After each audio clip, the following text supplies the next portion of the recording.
All right, good evening, everyone. Good evening. This is Ann Dillard coming to you with a special edition of Teen Talk Live, where we transform the lives and minds of teens and those who love them. Now, tonight we are wrapping up the Mentoring Matters month. January is National Mentoring Month. And so we're wrapping that up tonight with a very, very interesting topic. And tonight I have the honor and the pleasure of having social worker, licensed social worker Marline Francois-Madden with us. Hey, Marline, welcome. Hi, thank you for having me. Absolutely. I am so glad that you are able to join me tonight to talk about this very important topic. We're talking about teen girls and money. Yes.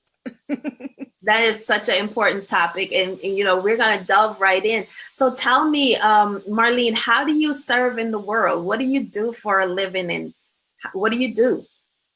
I am a licensed clinical social worker in the state of New Jersey. So I work in private practice, primarily with teen girls and millennial women. My focus, those that have depression, anxiety, ADHD, bit of trauma, just life challenges that they're trying to navigate. So that's pretty much my focus area. So I love working with teen girls. It's my biggest passion. Yes, that's my heart is working with teen girls. I worked in the middle school setting for over 4 years as a therapist, but I've been in education for over 25 years. So working with, specializing with teen girls is really close, near and dear to my heart. And you get to do that in your private practice. Yes, absolutely. Yeah. So you hear it all, you see it all. And I think with teens, they really love to have someone who is non-judgmental. They want like that safe zone so they can kind of like tell you what's happening in their life. So it's a great work. It really is, and quite rewarding. So today we are talking about 5 things that every teen girl should know about money.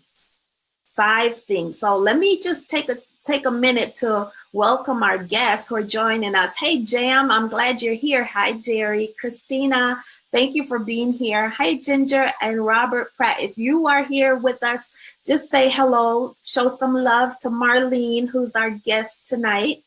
And I'm going to ask you a question. If you're here joining us or if you're on the replay, I want to know, who taught you about money? How did you learn about money? Okay, so just drop it in the comment section. How did you learn about money? All right, so hey, Chris, thank you for saying that. Welcome. So Marline, yes. How did you learn about money? So I learned about money from my dad. Well, I should say both of my parents, but I remember being in high school and my dad gave me Rich Dad, Poor Dad book. And I watched a few of Robert Kiyosaki, who's the author of the book, some of his workshops that he had on TV. And my dad would always talk about finances. He would always talk about how, you don't want to open these credit cards. Or like, I remember when I started working when I was in high school, I was 16, working at this resort that was like a honeymooners resort. And he was like, you need to find out if you can get a 401k from the job. Mind you, I'm 16 years old, working only a few hours out of the week or something. And I'm like, I don't know what you're talking about. I'm like, what does that mean? So he was always talking about these things like, you need this, you need to do this. And I'm like, what? So I started learning about it and learning the meaning behind things and just building on financial literacy skills when I was like 17, 18. So I started learning about it from my dad, I would say, and then also seeing my mom's habits when it came to taking care of the bills every single month and sending her statements in and writing down confirmation numbers and keeping track. She was very organized with how bills were being paid. So my dad kind of gave my mom that responsibility to send everything out because she was more organized at it. So I watched that, and I think that's what kind of helped me to develop some disciplines, but I've also made a lot of mistakes. But I've got a lot of great disciplines from them. So you would say you had a pretty good foundation, right? Yes. Yeah, definitely. Awesome. Well, let me check out what our viewers are saying. Hey, Susan, I'm so glad you're here. Chris says, actually, I had to navigate trial and error. Jam said, hey, ladies, trial and error. This is a game changer. Yes, I agree. It's a game changer. And you know what? You all are not alone. Many of us had to do it via trial and error. Yep. And so even some of us, after having that foundation, that financial foundation from our parents, even some of us still had to do it and figure it out on our own. What do you say about that, Marlene? I saw that a lot, especially working with teens. I used to work with teens that were coming out of child protective services that were 18 to 22 years old, and they were part of some aged out program that was developed from the state that's a part of the state of New Jersey. And a lot of them didn't understand money habits. And part of it was because they were so used to having the state, like their guardian, taking care of them and doing everything for them. So they got their first credit card, and then they were just spending the money on the credit card, not paying back the minimum, or paying back the balance. They just thought it was free money. They thought it was a gift card. And they were just like, why these people keep calling me? They keep calling me, and they were debt collectors, not realizing that they're calling you because you owe them money. You're not paying the balance back. So that's when we had to sit down every single week and pretty much help them develop some principles as far as how they're going to pay back their bills, how are they going to pay back the debt collectors. And one of the things the debt collectors were able to do with them was that they were able to pay back a portion of it rather than paying 100%. They were able to settle a certain amount. So pretty much teaching them okay, your wants versus your needs. Let's start from the basic, and let's use the Dave Ramsey envelope system to kind of get you back to a healthier place financially. So I remember doing that with them. I remember having one particular client, and then, she got this really great job, and she was working all the time, and she got her first check, and she was working at a luxury store. So she got her first check, and she wanted to buy this Louis Vuitton bag. And I was like, let's sit down and talk about your finances. And it was just really hard for her because she really was impulsive. She really wanted this bag, but not realizing, okay, you have things that are in collection that needs to be paid off. You have bills, you have groceries, you have things, even though as an agency, we're here to take care of you, you still have to learn these money habits now. So. Right. Yeah. So Jam said, she said, this is terror. She said, not an error, terror. This is scary stuff. And yes, it is scary stuff. And I'm just back up a little bit. Oh, welcome. My husband's on. Joseph, welcome. Hey, Sister Helen and Prescott. I'm glad you're here. Hey, Charles. Hey, Travis. And Vanessa, I'm glad you all have joined us. If you're still with us, shout out to Marlene. Say hello. Send us some love. So I'm going to back up a little bit because I remember, Marlene, when I got my first credit card. I was in college. I had just moved away from Connecticut, and I'm living in Illinois. And I was in college. I had a job and going to school full time, and things were tight. And all of a sudden, I got this card in the mail with a $2,000 balance. I mean, credit line. I was like, yes. And I spent, I mean, I just bought what I wanted to. And then I knew a little bit about credit. So I knew at some point I would have to pay something back, but I didn't have as much information or the proper information, because I remember being really, really nervous as to how much I would have to pay back when the statement came. And then when I got the statement back and I only had to pay back $20, oh my goodness, it was on then. Yeah. And so I imagine some of the students or some of the clients that you're working with, never really having money for themselves. And then now they get a credit card in the mail.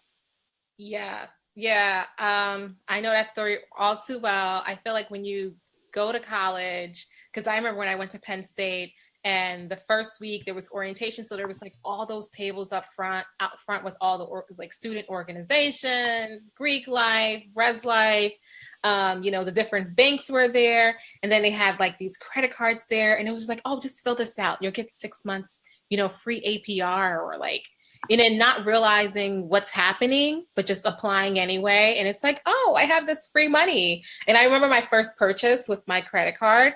It was a pair of jeans. And then I think I went back and bought a coat.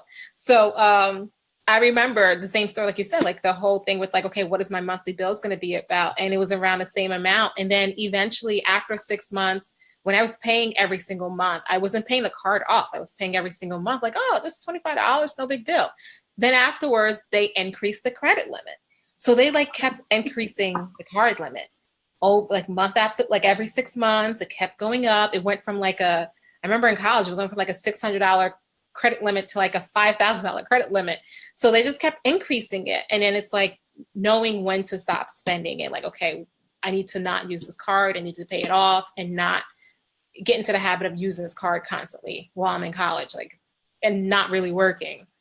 Yeah, but you definitely see that struggle a lot. Like a lot of students, a lot of teens, they don't understand credit cards and APR balances, APR and credit limit, and over like if it's over the spending limit of the card and any type of late fees, they really don't understand some of those things associated with cards. Right. Right. So Susan said, never too old to learn. And that is so true. Yeah. And Joseph said, very important topic. And I do think this is a very important topic. We talk about so many other things, and it's so important. And I really respect what you are doing in taking time to educate your teen clients about finances, because it's not something that you have to do, but you do it. And that will make such a difference in their life. Yeah, absolutely.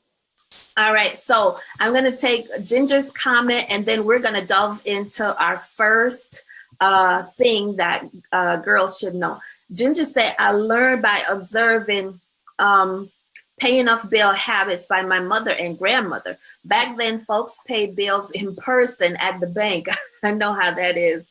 Good money managers, but I didn't apply what I saw them doing. That is so true. So many of us, because my mother was an avid saver, and I had a difficult time saving. I didn't apply a lot of what I learned from her. My grandfather told me to save $1 a day. Boy, do I wish I'd listened. How many of us wish we'd listened to that?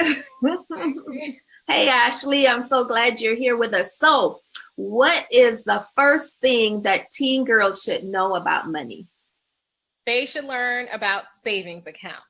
That's one of the first things. Some parents, they do open up some sort of savings account for their child. They may open up one when the child is being born, but I think it's important for teens, especially if they're working, if they have a part-time job or a summer job, it's important for them to learn about saving, because then if they understand, okay, this is a savings account, I'm putting money towards some sort of item. So either if they're saving for college, if the parents have a 529 plan for the kids, or if they're having a savings account or saving for their first car, or like some sort of big ticket item, but for them to learn the principle of having that savings account where they're not taking money out of it and everything is an emergency, so buying a pair of shoes is not an emergency.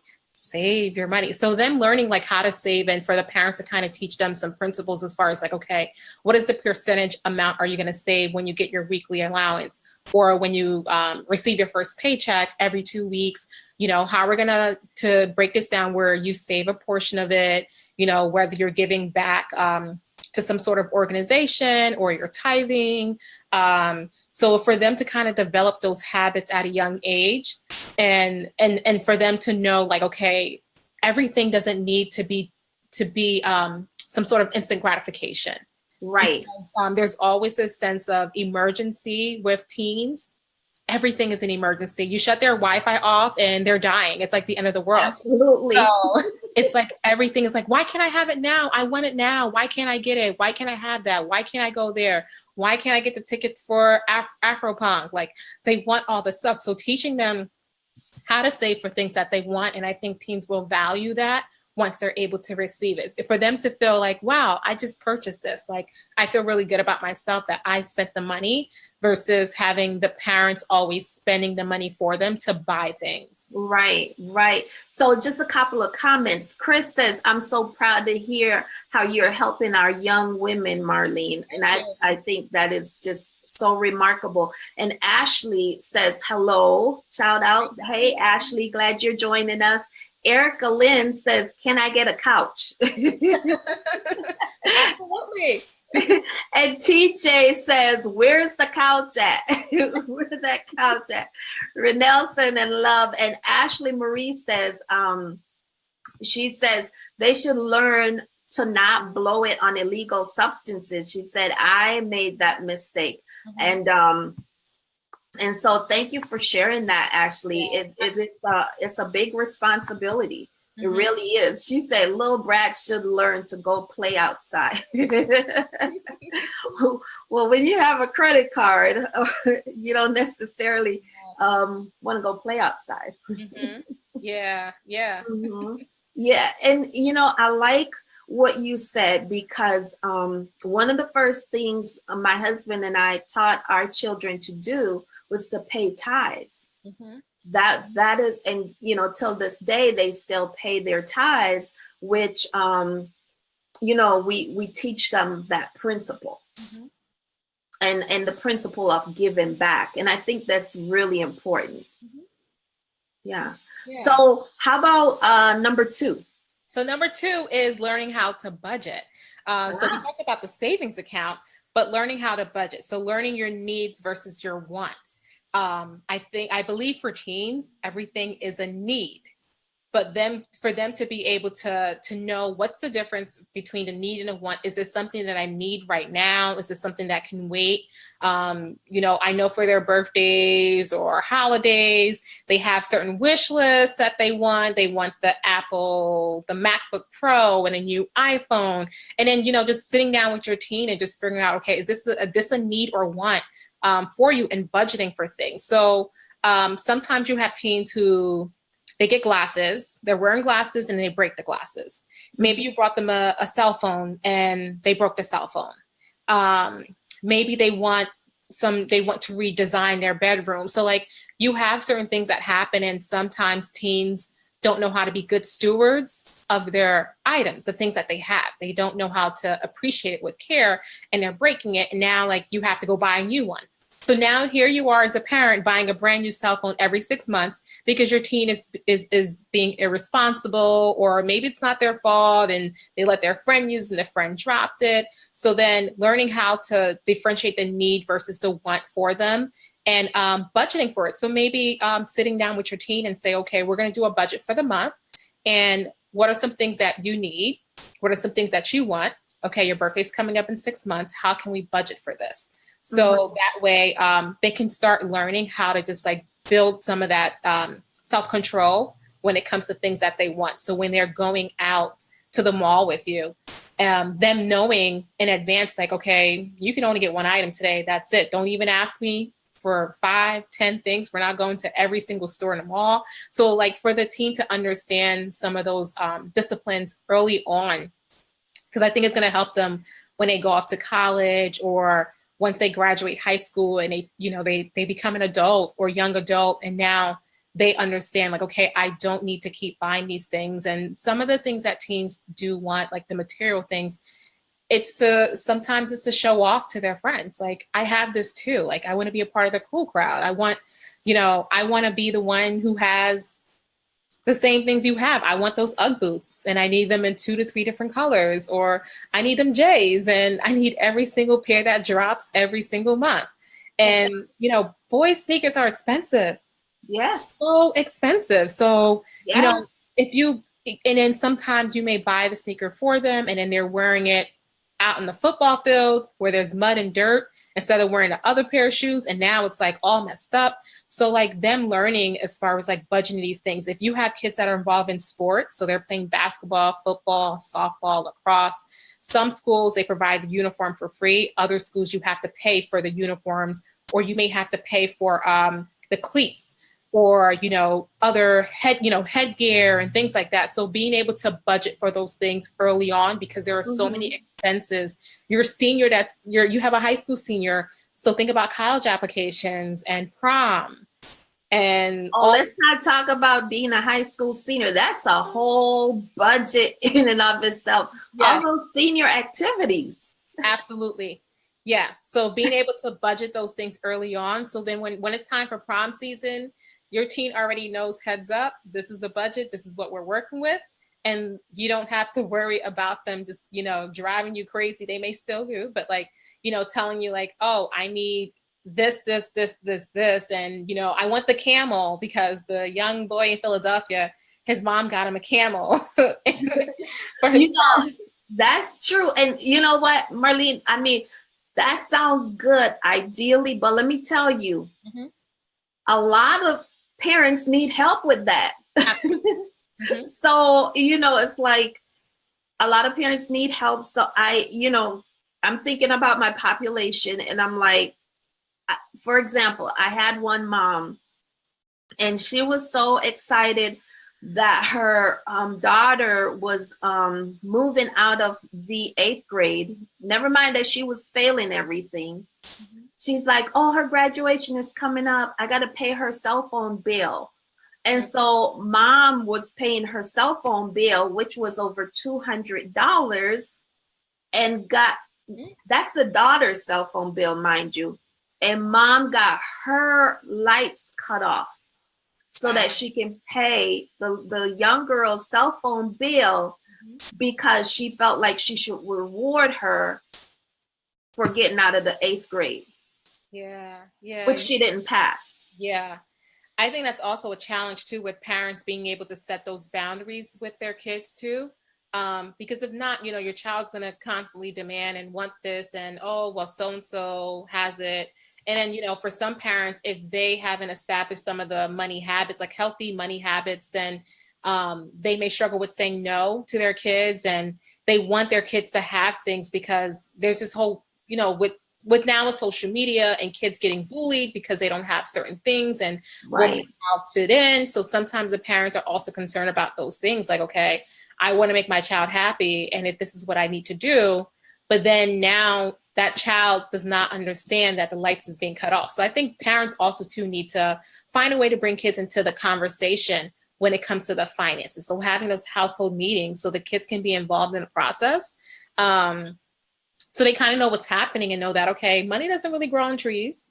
We have light bill, there's water bill, there's utilities, there's a mortgage, there's taxes, there's, car insurances. So like for the kids to know that there's multiple things happening, that okay, all right, you know what? Maybe I shouldn't be asking for this item right now. Right.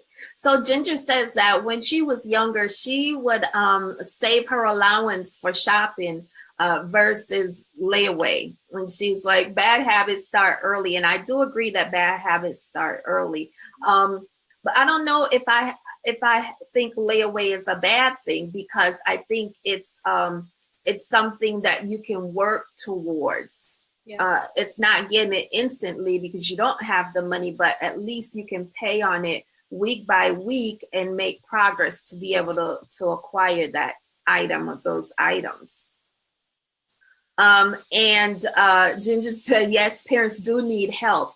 And so Jessica says, welcome, Jessica. No rewards for not performing well in school. I don't get it, but some parents, a lot of times what I came up against was a lot of parents feeling guilty for whatever reason. And so they would overcompensate by giving their teenagers different things. Yes. Yep. I agree. So are we on number 3? Yes, we are. So number 3 is about if the teen girl is thinking about college, start looking into scholarships early. So scholarships, summer enrichment programs. So start thinking about what can your teen do while they're in high school to really help them to set them in a position to have those scholarships or programs that are available to them. So I know there are some schools, you know, if your child is doing well academically, they can start getting college courses from the local community college, or even taking a summer college class at the local university, and they'll have some credits established like under their belt before they graduate high school. So as a parent, teaching them about, you know, scholarships.com and FastWeb, you know, just looking at to see like what are the options that are there, you know, internship opportunities, them having a summer job. So really getting your child engaged in those things, because then it's teaching them how to be responsible at a young age and letting them know that, okay, well, this is how much college really costs. It's super expensive. Know that for sure. It's expensive. So like really working with them, so for them to recognize that that, you know, there are opportunities out there for them to really help them to eliminate as much student loan debt as possible, because we know that's a big concern now. And we know that sometimes some parents may not have the money to pay for their kids to go to school. Right. So really teaching them early on as far as like, okay, you're going to apply, you're going to write this essay and you're going to apply to a few scholarships because there's free money out there and you can, why not do it? So let's do this. And if they have a summer job, them learning, okay, how much do I want to save towards this towards school, or, you know, have money for a rainy day when they do graduate high school and go off to college or technical or trade school. Maybe they can't work at the moment, and they may need some money hands-on to buy food, maybe get your hair done, your nails done. You know, girls like to, you know how girls are. They want to get their hair done. Their eyebrows got to be on fleek. They like their eyelashes, nails. So like, you know, it's like if they're so used to having all of that beauty maintenance already, then when they go off to college and they're no longer in your house, they're going to be calling you up like, Mom, like, can you send me money? So like if they have the money already saved up, this can kind of help them to like, okay, well, I can use some of that to budget for my beauty expenses for the month. So definitely looking into scholarship opportunities. And as a parent, if you have your own professional network that you're a part of, tapping into those people and circles around you. If it's okay if your child goes to a community college for 2 years, if it's going to be really, really cheap and transfer, it just, you know, to each his own, but there are alternatives. So look into different alternatives, what's going to work best, private school versus public school. If your child receives a scholarship, so weighing out the pros and cons as far as what's going to make sense better for your family. That is so true. And you know what? This is an excellent place where mentors can come in, and the teenager can use, or the parent can use the resources of the mentor to, one, help write those essays, two, to tap into their network for resources, information, scholarship information, and things like that to help promote this teenager to be able to secure some of those finances for college. Yeah, absolutely. Yes. And Chris says, you know, it would have been good if the mom would have been like a cheerleader for the girl for the child after every past test. Oh my goodness, there's just so much that can be done, Chris, to help. But sometimes, again, depending on the population that you're working with, the parents are learning along with the teenager. That's why I did family therapy. So it wasn't just the teenager that's in therapy by his or herself, but the family was actually in therapy because, you know, there are some things that are missing sometimes. Yeah, absolutely. So what is number 4? Number 4, teach your kids how to say no to credit cards. Not just no to credit cards, no to co-signing for family and friends, just anyone.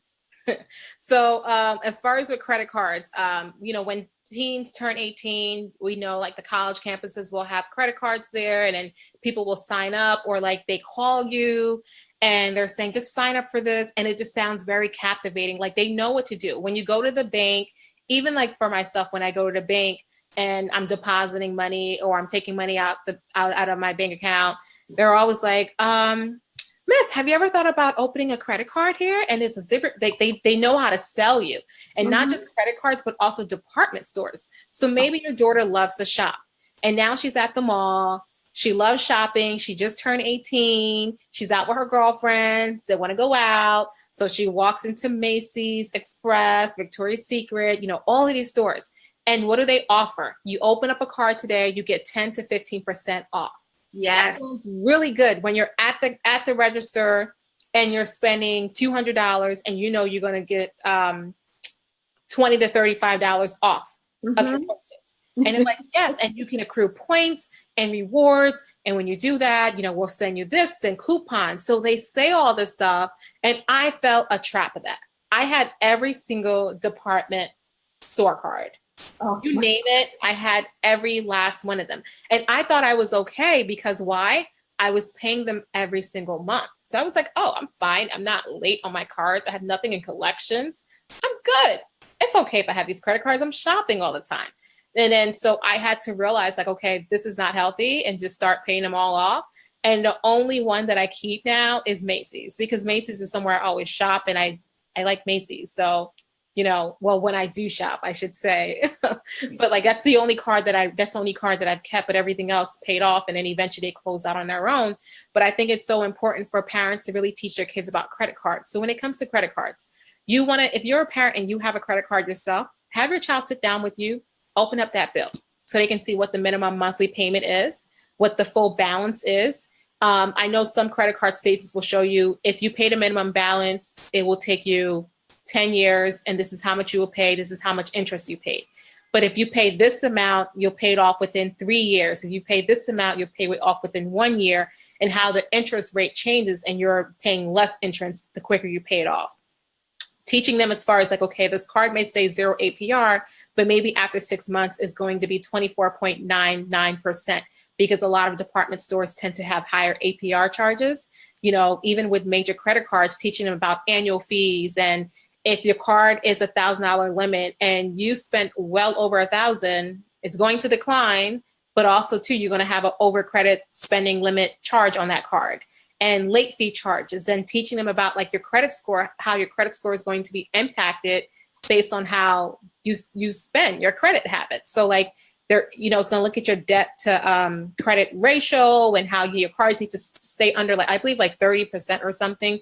So teaching them at a young age as far as like how this impacts your life in the future, when you do want to, maybe you want to get a car, you want to finance a car in the future, maybe you buy a house, you want to have one card as a safety net. So them understanding some of that, and understanding you don't have to co-sign for your friends or your family, because sometimes you may have that friend who calls you up and they're like, listen, I'm having this issue. Can you co-sign for my student loan so I could graduate this semester?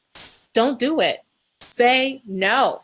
Like teacher, because so often some teens, they have a problem with saying no. They want to, help their friends, and they want to be, they just want to help them, because they feel like if I don't help them, then I'm at fault, is why they're in this situation.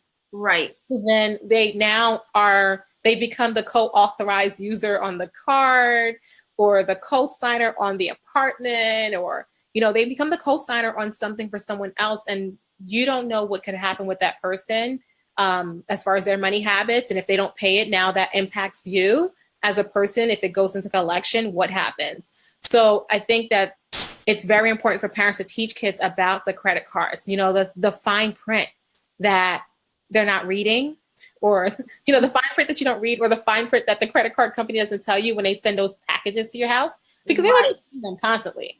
They send them all the time. American Express and Discover, they send all those packets, like, 0 APR for the next 12 months. And then there's a fine print. There is always a fine print. That is such good information. And that co-signing, because teenagers think in the moment, it's like when they might not have a problem co-signing, because they genuinely believe you are going to be my ride and die forever. You are going to be my ride or die forever. We're going to be always be best friends. So I'm going to do that for you. Mm-hmm. And it doesn't work like that. Yeah. Okay. So we are now up to point number 5. Yeah. So point number 5 is investing.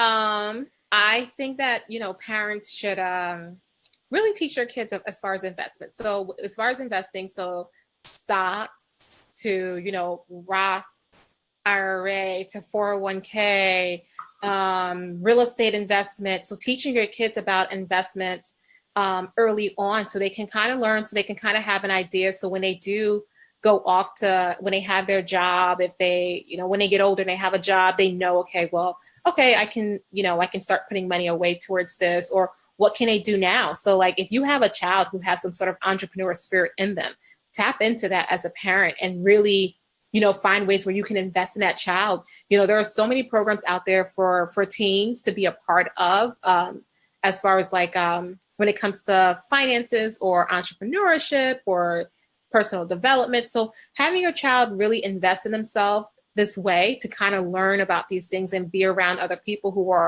are practicing some of these habits. And something else I do suggest for parents, when it's your child's birthday and all that stuff and you're having parties, tell people to write checks in cash. Yes. Checks in cash. Create those bonds, put in your child's savings account. No toys, no gifts. Just send us checks. And then you put that money away. And then maybe eventually your child, knows about it when they turn 18 and they know about it. Someone that I do know, their child received a full scholarship to college. So what they did was, when they were going into college, they wrote her a check for $2,000 for her to start. Like they helped her to start doing stocks because she was getting her degree in business. So they helped to kind of create that. They brought her the laptop and they put it in there. They put it on there for her. So she's like, wow, like I get to like learn how to do this. I can trade and this is awesome. So I think, teaching your kids that at a young age will be helpful for them so they can kind of learn like, okay, how can I make my money grow? What do I need to do? I think those are really, really good tips. Jam says, our children being a part of the discussion about finances and about the financial transactions that's happening. And yes, Jam, you are right. This is a major obstacle. She says too many parents, this is a really good point. Too many parents are ruining their child's or their dependents' credit. Because one of the things that's happening is parents are opening up credit cards in their child's name, or they're putting the cable bill in their child's name, the light bill, different things like that, because they already messed up their credit. Yep. And so now the child is growing up or trying to get some kind of financing done and realize that, oh, you messed up your credit when you were like 8 years old. Yep.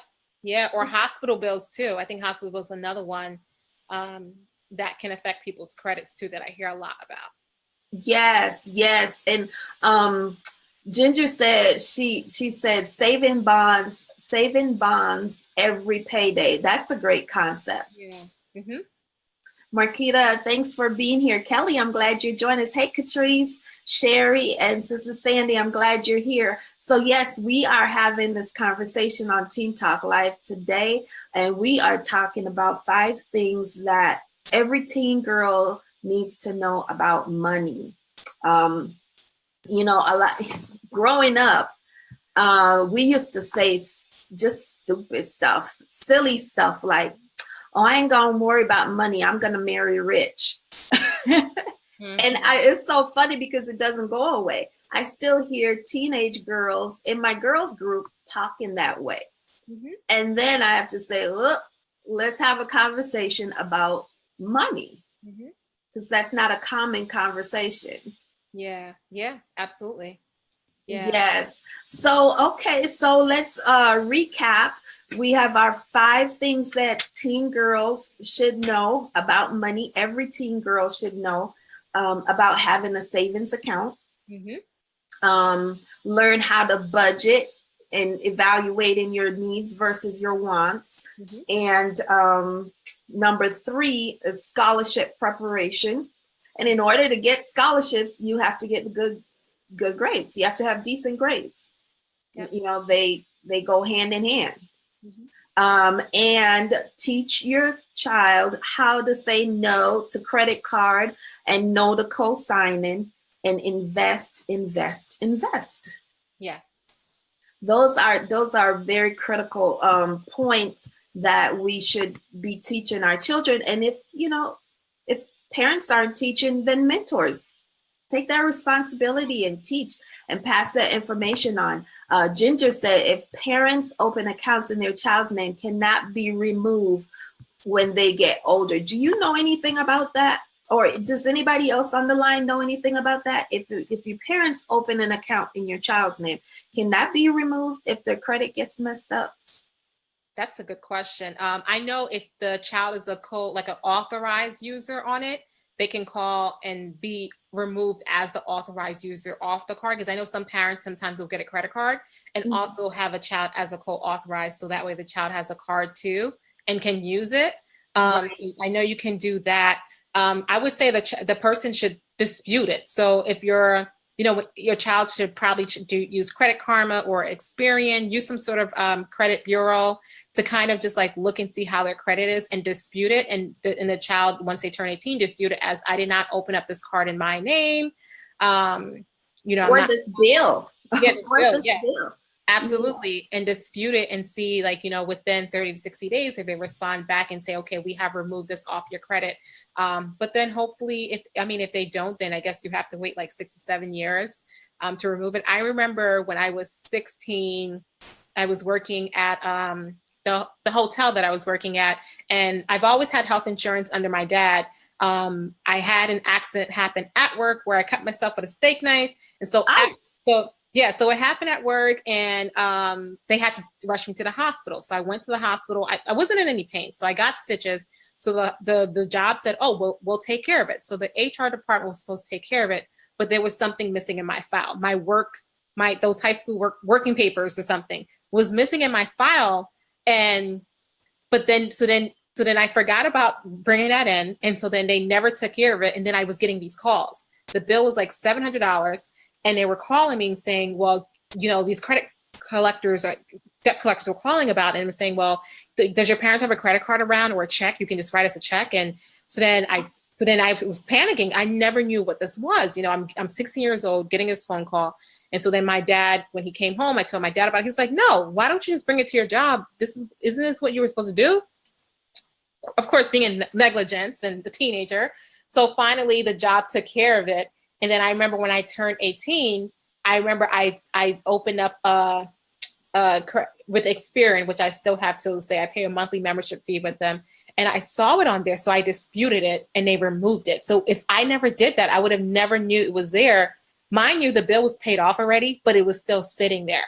So I had to call them, and then they had to just I had to send out an email, I guess dispute it and just let them know that this happened at a job situation. They took care of it. There was a delay, and then paying the bill, the HR department. And so then they took it. The following month, I got something in mail saying that this was removed. So I think it's so important for kids to kind of check those things too. Right. Check that too, because you never know if someone else, a relative, opened up something in your child's name that you're aware of either too. That is a good point. Hey, I'm just going to welcome. Hey, Janae, I'm glad you joined us. Hey. Janae said, hey, ladies. Hey. Jim Crenna, glad you're here. Marquita, I'm so glad you're joining us. Hey, Kathy. Hey, Deb.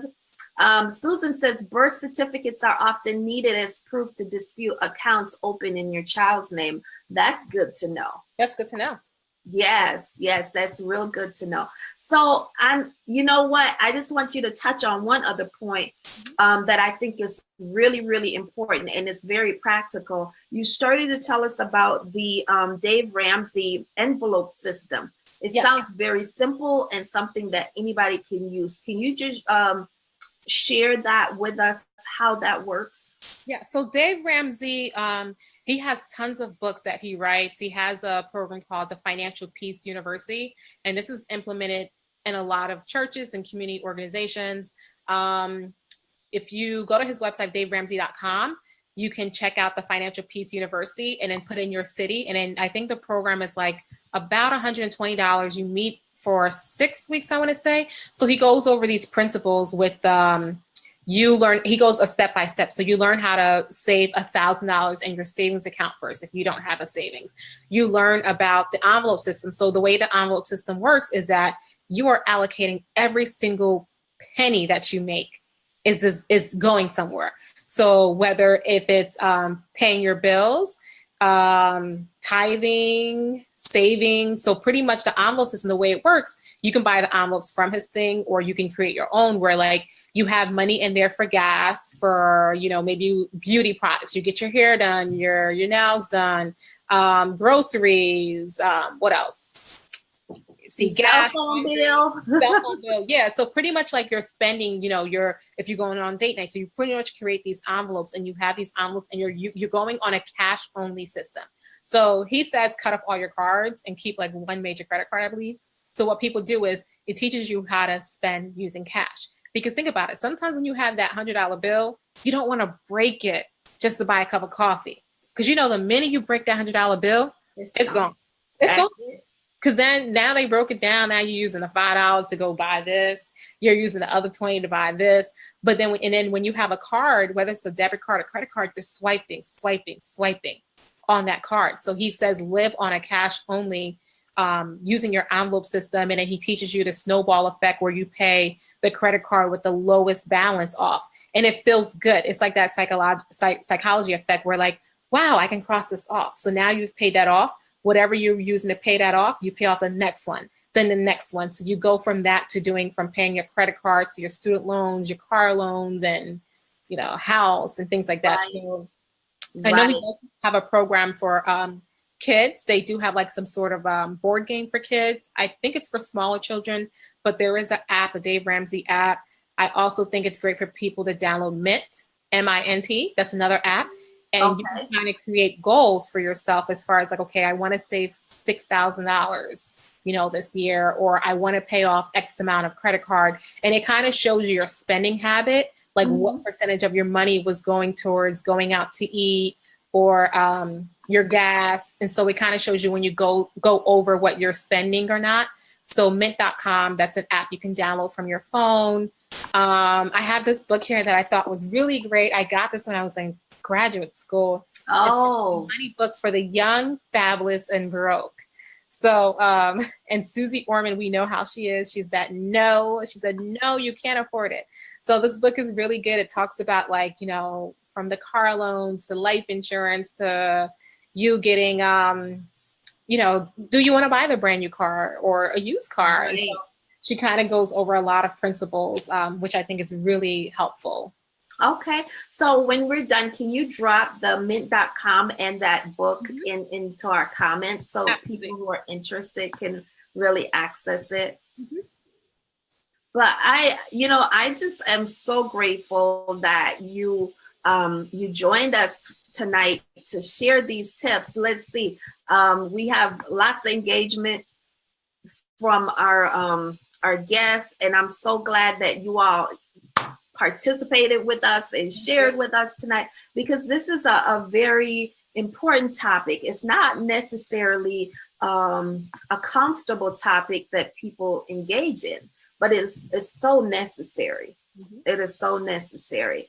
And so if you have any closing words, what would be one thing you would share with mentors, parents, or anyone who's working with teenage girls around money?